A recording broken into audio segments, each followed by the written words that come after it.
Estamos aqui com mais um Poema de Bom Dia e hoje a gente vai conversar com Júnior Dalberto, Isso. poeta, dramaturgo, potiguar, que tem uma longa história, né, Júnior? Seja muito, muito bem-vindo. Obrigado, querido. Obrigado. E, Júnior, eu queria começar te perguntando sobre as muitas transições na sua vida, porque você passa e caminha por muitas histórias. Você foi o menino das Rocas, Camuleiro. das Rocas Potiguar, que, para quem não conhece, quem não é do Rio Grande do Norte, é um bairro de periferia, de uma comunidade pobre. Berço do samba, né? Potiguar. Berço do samba, que tem uma escola de samba local. E daí você foi para a Polícia Federal e agora estou aí, tá muito conhecido como dramaturgo e poeta, aqui em São Paulo e ganhando espaço, não é mesmo? Como é que foi isso? É assim, eu nasci uma criança, eu fui aquela criança mesmo, pobre, mas como toda a comunidade das Rocas, que sempre foi um bairro pobre, né? Uhum. Um bairro metido por samba, aquela coisa toda. E minha mãe era professora alfabetizadora de adultos, né? E com 6 anos eu aprendi a ler assistindo às aulas delas. E com 7 anos eu entrei no grupo Isabel Gondim. Então ela estudava de manhã com ela me deixava lá, mas à tarde era livre. O que ela tinha que fazer? Ela tinha uma amiga na biblioteca pública e ela me carregou e deixou na biblioteca pública. Então minhas babás eram maravilhosas. Foi Monteiro Lobato, Zé Lindoeiro. Eu, assim como o Zezé tinha o mindinho, né, a árvore dele, eu tinha meu cajueiro no quintal, entendeu? E era onde eu trazia essas histórias, como eu era muito solitário, né, praticamente, então eu sabia essas histórias e chegava em casa e contava para as galinhas, para o galinheiro, aquela coisa toda, né? E meu pai até levou ao psiquiatra, achando que eu era maluco, aquelas coisas, principalmente no episódio do circo. Que com 7 para 8 anos nós saímos das Rocas e fomos morar na Cidade da Esperança, quando o bairro nasceu, né, da Cidade da Esperança. Aí, quando eu fui morar lá, chegou um circo na cidade e o circo chamava-se Irmãos Acadias. Eu nunca esqueci o nome do circo nem do espetáculo, quando eu tive meu alumbramento, né, das artes. Uma sexta-feira para o sábado, eu acho, meu pai... 8 anos, né? Meu pai disse, vamos levar para o circo. Eu disse, vamos, né, papai, mamãe, tinha uma irmã já, a Cátia. E ficamos lá no puleiro, aquela parte, né, onde os pobres ficam lá em cima. Tinha um camarote lá embaixo, mas a gente lá no puleirinho assistindo. E lá no meu começou uma peça de teatro, eu nunca tinha visto teatro. Quando abriu aquilo, que era a tortura de um coração, era uma menina apaixonada por 2 meninos. Ela tem que escolher o pobre ou o rico, ela escolheu o rico, né? E o pobre vai e se mata, dá uma facada assim no peito, que o sangue vai e cai no chão. E eu, sabe, fico nervoso olhando aquilo ali, fecha a cortininha, que era pequenininha, o palco, né, e abre, aí levanta todos para agradecer, eu disse, coisa mágica, é isso que eu quero. Foi uma catarse. Foi uma catarse mesmo, meu alumbramento mesmo, aquela coisa louca, né. E daí eu digo, vou pro teatro, eu quero aquilo. Não deixava o amor pelo livro, né, continuei lendo, eu vivia com 12 anos, como eu disse a você, já tinha lido Castaneda, já estava entrado nos Dostoiévski, já tinha lido Germinal, de Emile Zola, que eu acho fantástico, né? Sempre indico para todo mundo. Na verdade, isso é São clássicos, né? Um volume de leitura muito grande para 8 anos. Né? 12, já com 12 anos. Já com 12 anos. Aí com 14, 15 anos eu descobri aonde se fazia teatro e eu comecei a frequentar, sem meus pais saberem, o Alberto Maranhão, que era os espetáculos de Adel Figueiredo aos domingos. E eu já nasci com um não, eu sempre encaro assim, eu corro sempre atrás do sim. Sempre vou atrás do sim. E eu fui atrás do Jaziel e disse assim, eu quero fazer teatro, eu quero fazer teatro. E ele disse, é muito ousado, não sei o que, não tem idade, comecei a fazer um curso comigo. E eu fiz um curso com ele no Sandoval Vanderlei. E eu sempre digo assim, a hora para mim, o dia tinha mais de 24 horas, porque não é possível, eu estudava, eu fazia teatro, eu trabalhava numa farmácia para ajudar em casa, eu estudava francês de bolsa, eu estudei espanhol de bolsa de estudo, eu pedia, né, ia atrás. E ao mesmo tempo lia muito, acampava em Genipabu, assistia teatro, fazia teatro, andava com peça de teatro de Jaziel. E eu dizia, que tempo, como é que meu tempo era tão louco? Eu não almoçava, eu comia pipoca. Entendeu? Mas também não sentia falta. Não sentia falta, como eu nunca senti falta de bicicleta, como eu nunca senti falta de nenhum brinquedo, porque o livro me bastava, a literatura, e eu gostava de pipa. Né? Meu apelido era até Pipa Voada. Né? Que é o nome do seu primeiro livro. Meu primeiro romance, que não é autobiográfico, né? O pipa voada é quando a linha da pipa parte, né? Você sabe que ou ela cai na mão de outro menino e faz alegria, né? Que é uma briga para pegar, ou cai no numa telhado. árvore ou se acaba, né? Então é. Mas e nesse percurso todo, até então você tinha muita atividade, mas trabalhando, vivenciando o teatro, as artes. E de repente você foi para a Polícia Federal, assim, quebra um pouco o perfil, né? Quebra, total. Principalmente para a época, né? Que eu fiz o concurso em 79, eu tinha 19 anos. E tomei posse em 81. Eu não sabia o que era a Polícia Federal. Eu estava de saco cheio em Natal com a questão de... Eu tinha passado por todos os grupos de teatro e eu queria algo novo. Eu sempre tive fome de viver, fome de aprender. Eu era enlouquecido para querer pegar um teatro mais contemporâneo, alguma coisa, e não tinha aqui. Não tinha essa informação. As TVs era preto e branca, não tinha nada, era tudo, sabe? E as poucas vezes que eu ia a Recife de carona ou Salvador, eu via que tinha alguma coisa. E as pessoas diziam no sul, E eu mesmo sendo uma pessoa muito agitada, as minhas notas sempre eram muito boas nas escolas. Eu nunca fui um aluno, eu sempre era o terceiro lugar, segundo lugar, aquela coisa. E a aula, quando estava ali, eu já estava ligado e já aprendia rapidinho. Então, eu fiz 3 concursos com 18 anos. Fiz o Banco do Brasil, o Banespa e o Polícia Federal, e passei nos 3. Eu digo, o primeiro que chegar eu quero ir, porque eu quero sair de Natal. Claro. E era uma forma de sair e me manter, né? E a Polícia Federal me chamou primeiro. Eu não sabia porra nenhuma do que era a Polícia Federal, não sabia nada, era um moleque, cara. Imagina, eu vivi do mundo da literatura, o mundo do teatro, o mundo mágico, né? O mágico do uma vivência, representar, né? Aí eu vou e chego, estou em Brasília, de repente, Polícia Federal, e entro, agente de Polícia Federal.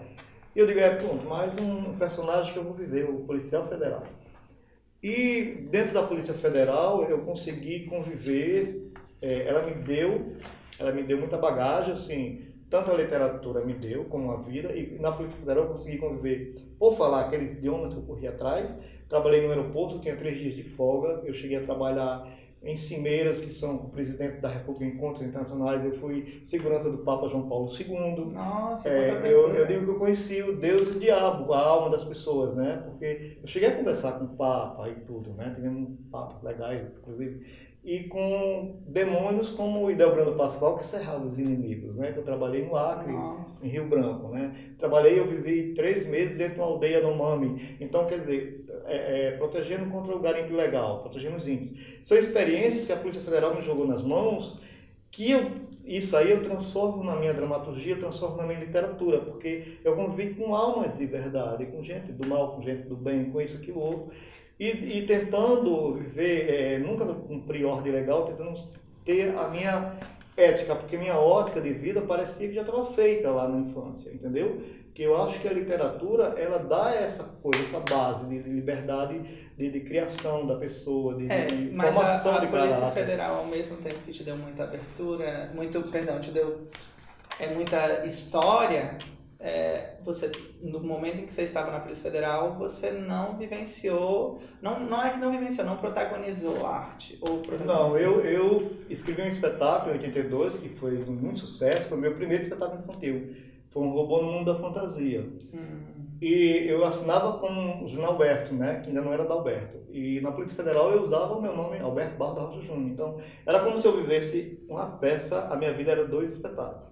Tinha o dia que eu estava no Galeão, terno e gravata, era o policial federal, e tinha o dia seguinte, na minha folga, que eu estava fazendo meu curso de economia na Suécia e estudando teatro onde eu podia. Então, era oficina com o Zé Vilca, era oficina com Jaime Barcelos, citando alguns, né? Que foi muita gente que eu conheci, e tipo, o espetáculo Chorus Line, eu vi quase 200 vezes porque era amigo da Cláudia, então estava sempre vendo o espetáculo, então sempre via uma aula, cada vez que você vê um espetáculo é igual você ler um livro pela segunda vez, sempre tem algo novo, então eu vi aquilo, porque minha paixão pela arte nunca acabou. Eu dentro da polícia, eu conseguia levar aquela meta, aquele foco, né?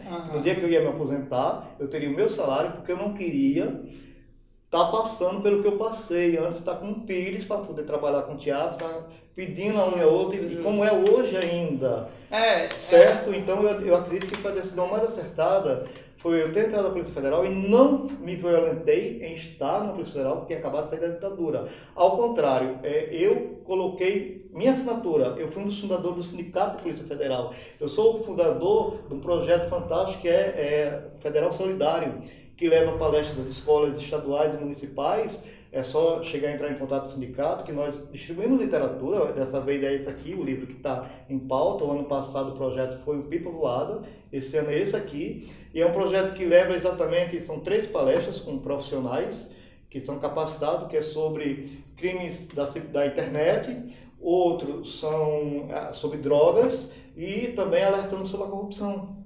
Sabe? Então é formação do caráter, né, da pessoa. Então a gente lida muito com jovens e a minha é sobre literatura. Então eu faço despertar através da minha vivência, da minha história entre jovens e adolescentes, que eles podem ali dentro dele ter um potencial, um escritor, um policial, seja o que for, né? Eu sou professor, porque a gente vê na escola é tanto potencial e a gente quer que eles acendam, por mais que a sociedade, não a sociedade, mas as mazelas, a corrupção, tentem apagar. Exato. Então vamos sair um pouquinho e a gente tem um dramaturgo de mão cheia, com alguns monólogos, com peças inteiras. Eu tenho assim, eu saí da Polícia Federal naquele intuito, vou me aposentar e eu não ainda esperava, eu achava que iria começar pelo teatro, eu não tinha despertado como autor, mas um livro nasceu da noite pro dia, né? Foi o Pipa Voada. Então no dia 10 de fevereiro de 2010 eu estava lançando o Pipa Voada dentro do Sesc, com quase 700 a 800 pessoas. E foi um dos maiores lançamentos do Sesc, porque a jornalista que não me conhecia, ela leu o livro uma semana antes. Então ela fez uma matéria de página inteira, que eu nunca esperei. Isso foi um presente dos céus, sabe? Assim, Caetano disse que quando uma coisa tem que acontecer, não se sabe como, mas ela vai acontecer, né? Não tem como. Faz, né? Ela não sabe a força que as coisas têm quando tem que acontecer, né? Eu acho que é importante essa mensagem, porque muitas das pessoas que convivem com o projeto Poema de Bom Dia são escritores e querem se publicar e ficam, faço, não faço, mostra. Eu faço, cara. Tem que fazer. Eu faço, a vida é muito rápida, é tudo muito louco, então eu já estou com um livro pronto escrevendo para o próximo ano, eu estou com uma peça escrita para tentar botar esse ano, né, que eu estou naquele projeto do Incubus com a Alice Carvalho, que eu dirigi recente, que é para esse ano. Eu estou com um espetáculo em São Paulo, que é o Borderline, com o grupo do Rio de Janeiro, porque o outro que eu escrevi, eu parei, né, porque o grande autor Zé Neto, maravilhoso, está com outro espetáculo e está morando em Recife, não dava para continuar, né, tão distante.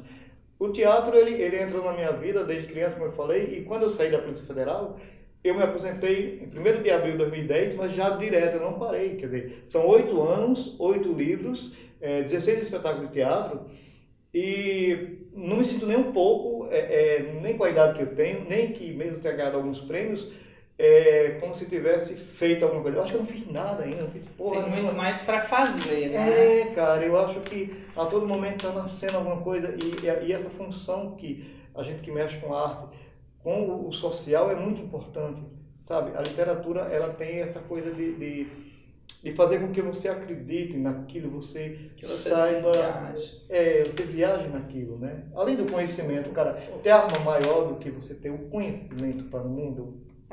Uma das coisas mais interessantes é você ter o que fazer consigo mesmo, né? E é o que o conhecimento e a arte te proporcionam. Exatamente.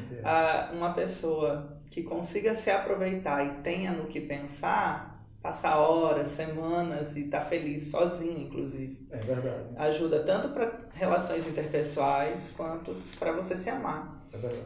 Eu queria te perguntar então sobre esse caminho até a poesia. Acabou que era uma entrevista sobre poesia e o que a gente menos falou foi sobre poesia. Mas como é que ocorreu esse passar? Porque a Leveza Infinita é o teu primeiro texto poético.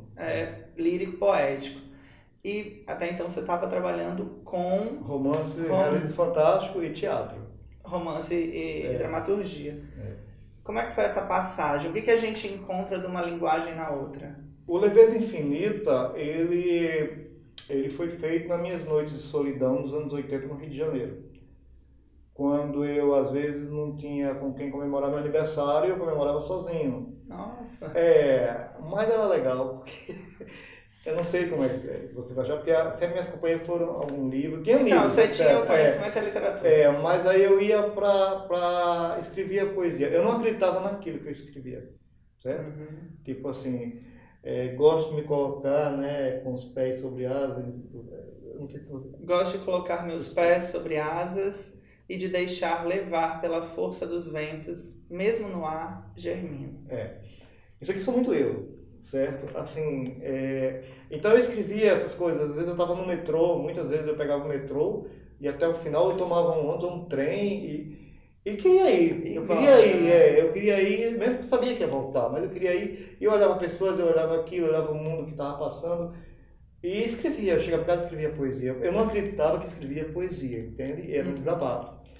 Até que o Leveza Infinita, eu devo muito a algumas coisas ao meu editor, Cleodivan, porque... Sim, Cleodivan. O Cleodivan. Eu quero trazer o Cleodivan aqui. Porque tem 3 obras minhas que eu não acreditava. O Leveza foi um, ele fez eu publicar e esgotou-se rapidinho. Outro que foi Refém nos Andes, que eu contei uma história que aconteceu comigo, que eu fui sequestrado nos Andes, né? Por um grupo de terroristas. Eu contei que vai virar um livro e fiz o livro e ele botou na premiação da Biblioteca Nacional em 2015 e ficou entre 50 melhores do país. Né? Já foi lançada a segunda edição e tudo. O Blatodé, que eu lancei ano passado, não sei se você sabe, está concorrendo ao Oceanos esse ano, né? Está entre passou já na fase e já está indo para o final, agora em junho. E o Leveza Infinita ficou entre os 100 melhores da premiação Oceanos de poesia. Olha foi só, assim, que legal. E tem poemas antigos, gente. Tem poemas dos anos 80 mesmo. Mas são bem atemporais. Tá, Júnior. A gente vai acabar a entrevista por aqui, certo? Muito obrigado para quem viu. Obrigado por ter vindo, Júnior. Obrigado a você. E eu quero te trazer muito, né? Mas vem sim, tá bom? Pra gente falar mais alguma coisa. Isso, pra gente ir pras transições, pra gente falar sobre um monte de coisas. Né? Teatro. Do conto virar teatro, do teatro virar conto, essa loucura toda. Mas só a sua biografia já mostra o percurso, né, que existe para a arte e a necessidade de prevalecer. Não sair do curso, né, o foco, né, eu entrei para a polícia para poder voltar depois, sem precisar estar usando pilhas, como eu falei antes, né? Justo. Porque aí teria meu salário e eu poderia fazer o que eu quisesse. Mas isso a gente deixa para a próxima. Tá bom. Obrigado, gente. Muito obrigado. Obrigado, Júnior, e até a próxima. Valeu, gente. Valeu. Obrigadão.